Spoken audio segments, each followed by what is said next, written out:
आप सबको मेरा प्यार भरा नमस्कार। ये मेरे इंग्लिश ग्रामर के बहुत छोटे छोटे कम्पैक्ट रूल की सीरीज चल रही है।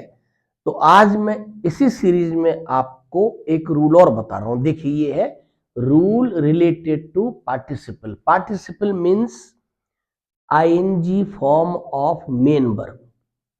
अब इससे रिलेटेड क्या रूल है? The participle means ING form should not be left without proper agreement. बिना प्रॉपर एग्रीमेंट के आप उसको नहीं छोड़ना है। अभी प्रॉपर एग्रीमेंट क्या है देखो आप। It must be attached with a noun और pronoun to which it refers. सीधी सी बात है, जब आईएनजी फॉर्म लगाओगे, वर्ब लगाओगे, तो उसके साथ कोई नाउन और प्रोनाउन तो होगा ना।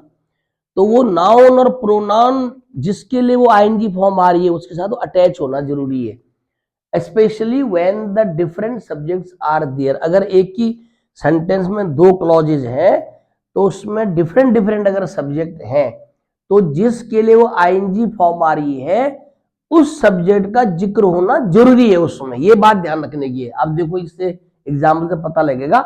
Sitting on the grass I snake bit him. ये गलत वाक्य है, जबकि समझ में आ रहा है sitting on the grass snake bit him. अब इससे लेकिन इससे पता नहीं चल रहा है हम क्या बोलना चाह रहे हैं कि जब वो घास पर बैठा था उस वक्त सांप ने उसको काटा। लेकिन अब आपने ये तो इसमें यूज ही नहीं कर रखा है कि कौन बैठा था। हो सकता है कि स्नेक ने बैठे बैठे उसे काट दिया, यानी कि स्नेक ही बैठा हुआ था और बैठे बैठे स्नेक ने उसे काट दिया, जबकि सेंटेंस का सेंस है कि वो बैठा हुआ था। तो करेक्ट सेंटेंस होगा व्हाइल ही वाज सिटिंग। तो ये जो सिटिंग है आईएनजी फॉर्म, ये उस सब्जेक्ट के साथ अटैच करनी जरूरी है जिसके लिए कि वो आ रहा है। जबकि इस वाले वाक्य से ये नहीं पता लग रहा है कि वो हिम के लिए आ रहा है या स्नेक के लिए आ रहा है।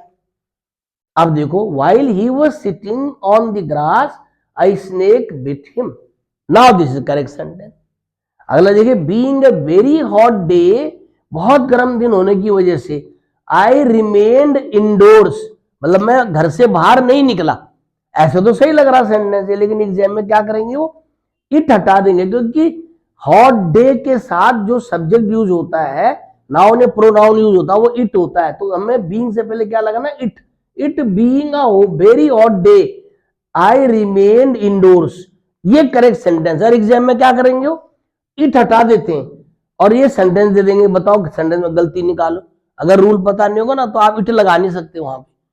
तो now you must understand. 2-3 bar video को देखिए। और हमारा एक दूसरा चैनल है भंडारी सर देहरादून के नाम से, उसको भी सब्सक्राइब करिए। उसमें मोटिवेशनल स्पीचेस देता हूँ और बहुत सारे और बातें आपको बताता हूँ। हमारे एक स्कूल भी है देहरादून में, दूनबुर्ज ग्लोबल स्कूल के नाम से। किसी के घर में भी अगर बच्चे हों और वो पढ़ना चाह रहे हैं, उनके अपने बच्चे का भविष्य बेहतरीन बनाना चाह रहे हैं, तो you are most welcome to come to our school. मैं 11 बजे से लेकर 2 बजे तक स्कूल में मिलता हूँ। Thank you so much.